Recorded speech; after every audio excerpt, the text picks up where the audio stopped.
person is unaware of the potency of a certain medicine, if he takes that medicine or is forced to take it, it will act even without his knowledge, for its potency does not depend on the patient's understanding. Similarly, even though one does not know the value of chanting the holy name of the Lord, if one chants the holy name, knowingly or unknowingly, the chanting will be very effective. Sri Shukadev Goswami continued speaking to King Parikshit. My dear king, having thus perfectly judged the principles of devotional service with reasoning and arguments, the order carriers of Lord Vishnu released the Brahmana Ajamila from the bondage of the Yamadutas and saved him from imminent death. Then the Yamadutas went to Yamaraj and explained to him everything that had happened. The Brahmana Ajamila was now free from fear, having been released from the nooses of Yamaraja's servants. Coming to his senses, he immediately offered obeisances to the Vishnudutas by bowing his head at their lotus feet. He was extremely pleased by their presence, for he had been for he had seen them save his life from the hands of the servants of Yamaraja. But when the Vishnudutas saw that Ajamila was attempting to say something, they suddenly disappeared from his presence. Srimad Bhagavatam, Canto 6, Chapter 2, verses 11 to 23. Atonement versus chanting the holy name. Here, the Vishnudutas say that the Vedic scriptures recommend various means of atonement by which a person may be delivered from the reactions of his sinful activities. In Christianity, there is also a means of atonement. If a Catholic commits a sin, for example, he is instructed to go to a priest and confess, I have committed such and such sin. The priest is supposed to be an authorized representative of God, and so if he excuses the sinner, the sin becomes nullified. However, such atonement cannot purify the sinful man as much as the purifying process of chanting the holy name of Lord Krishna. The man who confesses to having sinned leaves the church and often commits the same sin again. In other words, there is no question of becoming purified by this process of atonement. Still, atonement of various kinds is recommended in the Vedas for those who are not ready to take up the process of pure devotional service. These methods of atonement are proportional to the severity of the sin they are meant to counteract. For example, if we fall sick with a cough or influenza, the cost of medicine prescribed by the doctor may be little, but if we are stricken with tuberculosis, the medicine will be more costly. Likewise, prayashchitta, or the ritualistic ceremonies for counteracting sinful activities, is proportionately less or greater according to the gravity of the sin. If we commit a grievous sin, then the penance will be severe. These are the prescriptions given by the great sages like Parashara Muni and Manu. The sages have composed 20 kinds of scriptures constituting the Dharma Shastra, and these scriptures are meant for atoning for one's sins and elevating one to the heavenly planets. For example, it is said that if one has committed certain crimes, he must vow to fast for a certain number of days or give charity. Or a businessman who has earned $1 million by sinful activities must give in charity accordingly. There are many such prescribed methods of atonement, but here the Vishnudutas say, although these prescribed methods of atonement are authorized and true, they cannot purify the heart. We can see that even though the adherents of Hinduism, Mohammedanism, and Christianity perform such rituals of atonement, they cannot refrain from again committing the same sins. One who practices these principles of atonement is like a rascal patient who goes to a physician for treatment. The physician gives him medicine and instructs him how to take it, but the foolish patient takes the medicine according to his own whims, and so his condition worsens. Again, he goes to the physician crying, "Doctor, please give me more medicine." In this regard, Srila Vishwanath Chakravarti Thakur describes an incident that took place when Samba, one of Lord Krishna's sons, was rescued from the punishment of the Kauravas. Samba fell in love with Lakshmana, the daughter of Duryodhana, and since, according to Kshatriya custom, one is not offered a Kshatriya's daughter unless he displays his chivalrous valor, Samba abducted her. Consequently, Samba was arrested by the Kauravas. Later, when Lord Balarama came to rescue him, there was an argument about Samba's release. Since the argument was not settled, Balarama showed his power in such a way that all of Hastinapura trembled and would have been vanquished as if by a great earthquake. Then the matter was settled, and Samba married Duryodhana's daughter. The purport is that one should take shelter of Krishna and Balaram, whose protective power is so great that it cannot be equaled in the material world. However powerful the reactions of one's sins, they will immediately be vanquished if one chants the name of Hari, Krishna, Balarama, or Narayana. Therefore, such rituals of atonement as fasting and giving charity are not accepted by the Vishnudutas. They say such prescribed ritualistic ceremonies cannot purify a man as effectively as chanting the holy name of God. Undoubtedly, one becomes free from all contamination of sinful life by executing particular religious principles, but these are ultimately insufficient because the mind is so disturbed that even after being freed from the contamination of sinful reactions, the mind again becomes attracted to sinful activity. The purificatory power of devotional service to Krishna begins with the chanting of the holy name, is stated in the Srimad Bhagavatam, Canto 11, Chapter 2, verse 42. Bhakti pareshanubhavo viraktiranyatra cha. Devotional service to the Lord is so powerful that one who performs it is immediately freed from all material desires. All desires within this material world are sinful because material desire means sense gratification, which always involves action that is more or less sinful. But pure devotional service is anyabhilashita shunya, free from material desires. One who is situated in devotional service no longer has material desires, and thus he is beyond sinful life. Material desires should be completely stopped. Otherwise, although one's austerities, penances, and charity may free one from sin for the time being, one's desires will reappear because his heart is impure. Thus, he will act sinfully and suffer. The special advantage of devotional service is that it frees one of all material desires. One cannot purify one's heart by atonement alone. A patient suffering from syphilis goes to the doctor, who gives him an injection and charges a high fee. Yes, he may be cured, but when he again engages in illicit sex, he once again contracts syphilis. So his heart was not purified of the desire for illicit sex. But if one takes to Krishna consciousness, he forgets illicit sex. That is the test of one's Krishna consciousness. A sincere devotee never commits sin because his heart has become purified by chanting the holy name and engaging in devotional service. Of course, there are pseudo devotees who commit sinful activities on the strength of chanting Hare Krishna. They are great offenders against the holy name.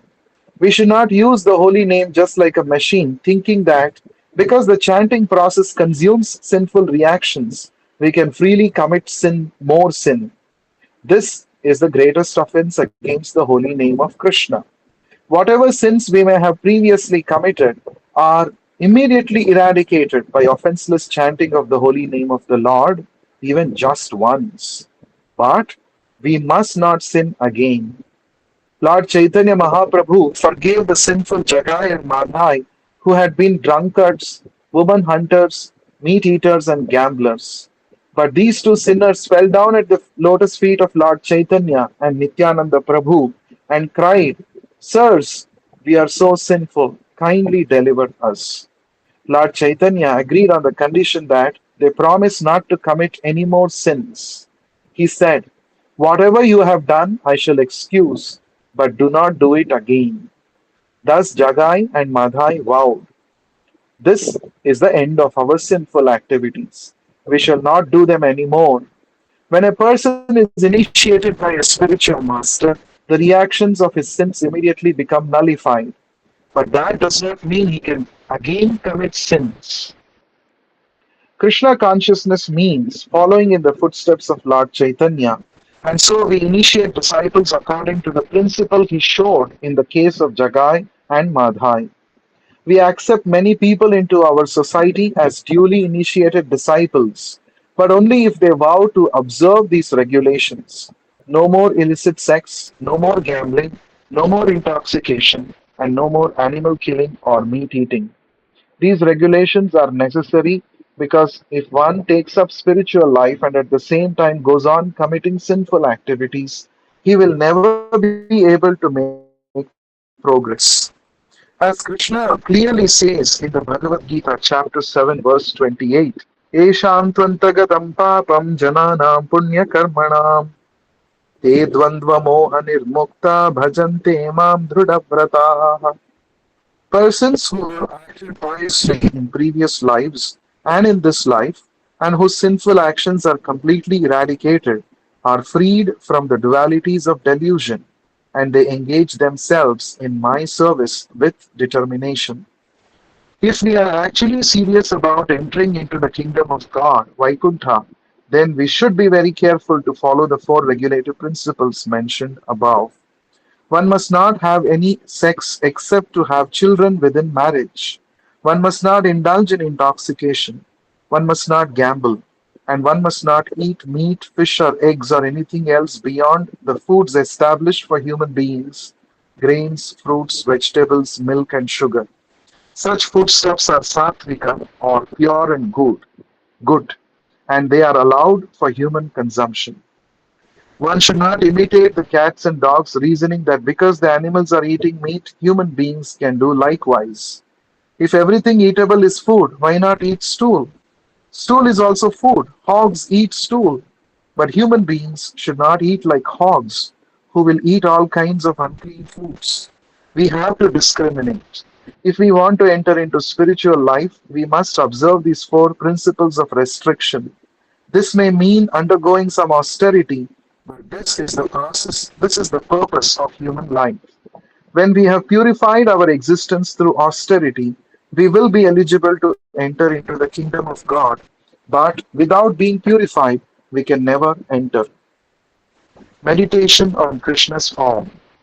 If one chants the holy name of God, Hare Krishna, Krishna Krishna, Hare, Hare Rama, Rama Rama, Hare, eventually he will see Krishna's form, realize Krishna's qualities, and remember Krishna's pastimes. That is the effect of the pure chanting of the Hare Krishna Mahamantra.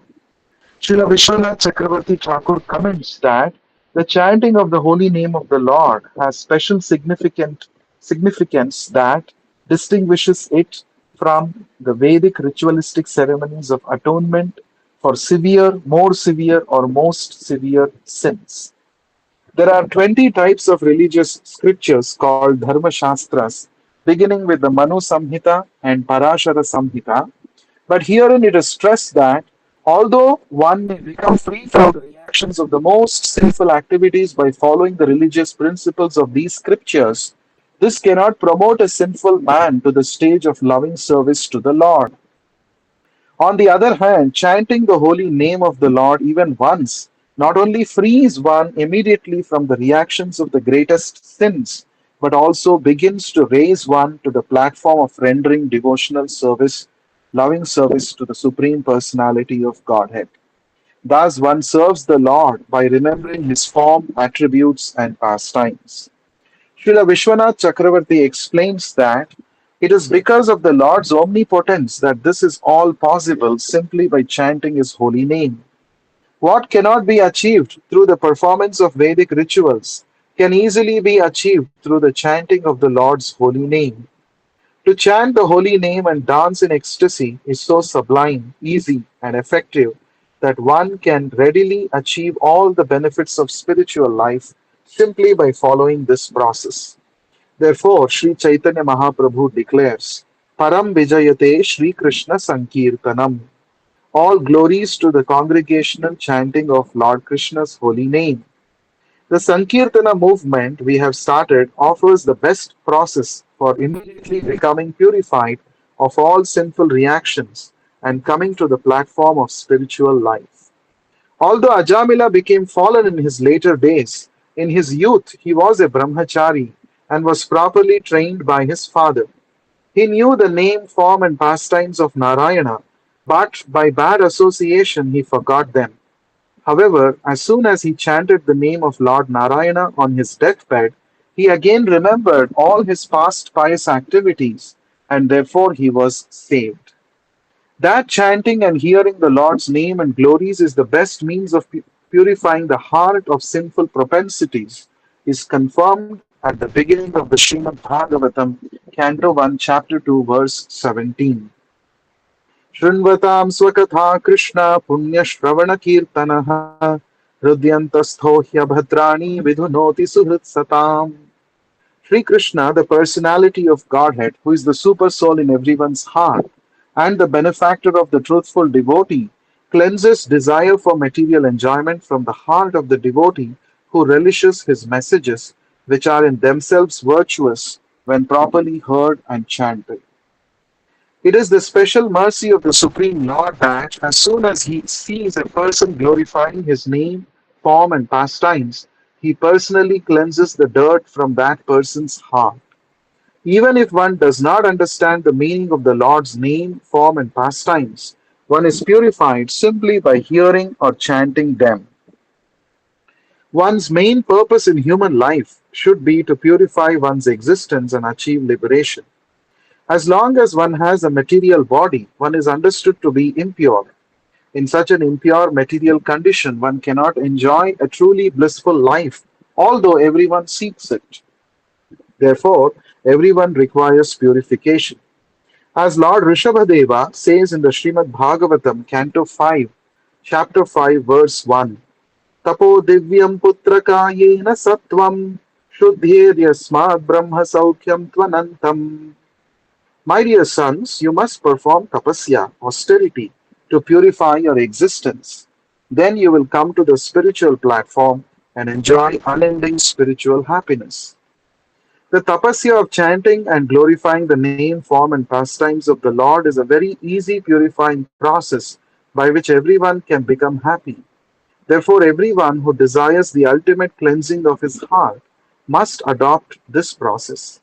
Other processes such as karma, jnana, and yoga cannot cleanse the heart absolutely. Mayavadis or impersonalists cannot glorify the name, form, and pastimes of the Lord because they think that God has no form and that his pastimes are maya, illusory. Why should God not have a form? We have a form because our Father has a form. So why should the Supreme Father not have a form? In the Bhagavad Gita, chapter 14, verse 4, Krishna says, Aham bija pradapita. I am the seed giving Father of all beings. The Christians also believe that God is the Supreme Father. If the sons all have forms, how is it that the Father has no form? We cannot be born of a Father who is formless. Ishvara Parama Krishna Satchidananda Vigrahaha. Krishna is the supreme controller and the cause of all causes, and he possesses an eternal form of knowledge and bliss. Brahma Samhita, chapter 5, verse 1. Vigraha means form. If God is the cause of all causes, the creator, and he is creating all these forms, how can he be formless? God has a form, but it is not a form like ours. His form is Satchidananda, but ours is just the opposite. God's form is Sat, eternally existing, while man's form is Asat, temporary. God's form is Chit, full of knowledge, but ours is Achit, full of ignorance. And his form is full of Ananda, bliss, but ours is full of Nirananda, misery. It is only because we cannot conceive of a form so different from ours that sometimes it is said God is Nirakara, without form. God's form is transcendental. That means his body is not material but spiritual. His form is of a different nature than that to which we are accustomed. In the Vedas, it is said that God sees, but that he has no eyes. This means that God's eyes are unlike ours. They are spiritual, not material. We can see only so far, whereas God can see everything because he has eyes everywhere. His eyes, his form, his hands and legs are of a different nature than ours. Unlike our knowledge, Krishna's knowledge is unlimited. As he says in the Bhagavad Gita, chapter 7, verse 26, I know past, present, future, everything. Earlier, in the Bhagavad Gita, chapter 4, verse 5, he reminds Arjuna, both you and I have taken many births. I remember them all, but you have forgotten them. Thus, there is no limit to his knowledge. His knowledge, his body, and his happiness are completely different from our knowledge, body, and happiness. Therefore, it is only out of ignorance that some people say the absolute truth is nirakara, formless. Thinking that God has no form is just imagination. It is material thought. We have a form, so he must have a form, though not a form like ours. Only fools think God is ultimately formless. Krishna declares this in the Bhagavad Gita, chapter 7, verse 24. Avyaktam vyaktimapannam manyante mama buddhayah. Unintelligent men think that I was impersonal before and have now assumed this personality. In another place in the Bhagavad Gita, those who deride the personal form of God are called mudhas or asses. God certainly has a form, but his form is entirely different from ours. That is the real understanding of Nirakara. And just as Krishna's form is not like our material forms, so his pastimes are also not of this material nature. Anyone who knows this is immediately liberated. Krishna confirms this in the Bhagavad Gita, chapter 4, verse 9. Janma karma cha me divyam evam yo veti tattvataha tyaktva deham punarjanma naiti mameti sorjuna. One who knows the transcendental nature of my appearance and activities does not, upon leaving the body, take his birth again in this material world, but attains my eternal abode. Simply by chanting the holy name of Krishna purely, one can come to understand the pastimes of the Supreme Lord and thus become liberated. Chanting is easy and sublime. One who offenselessly chants Hare Krishna will always remember Krishna's form, pastimes, qualities, and entourage, and that remembrance will liberate him from all sinful reactions and all material bondage. The Vishnudutas here declare that although there are many methods prescribed in the Vedas for attaining liberation from sinful reactions, these methods are all insufficient because they cannot elevate a person to the standard of absolute purity.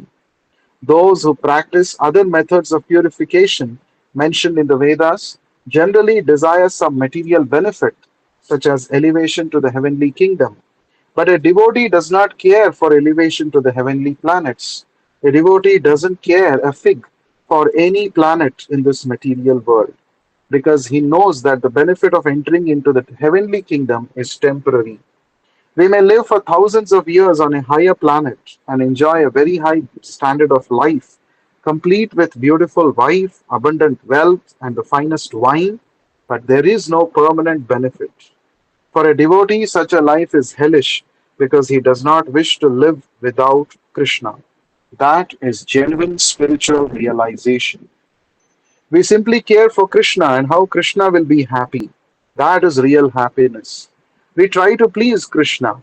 Kamsa was also Krishna conscious insofar as he was always thinking of Krishna, but his meditation was unfavorable. His meditation was on how to kill Krishna. He was thinking of Krishna, but he thought of him as his enemy. That is certainly not bhakti or devotion. Thinking of Krishna but being opposed to his desire, opposed to satisfying him, is not bhakti. One must act favorably in Krishna consciousness. Arjuna was a devotee because he acted favorably for the satisfaction of Krishna. Materially speaking, Arjuna's actions appear unfavorable, but they were favorable as far as Krishna was concerned. Therefore, they were perfect and free from all sin. This is a long chapter. We will continue to read from the same chapter tomorrow. Thank you very much for joining. ग्रंथराज Shrimad Bhagavatam की जय. विश्व गुरु श्रील प्रभुपाद की जय. हरे Krishna. Hare Krishna, Prabhu.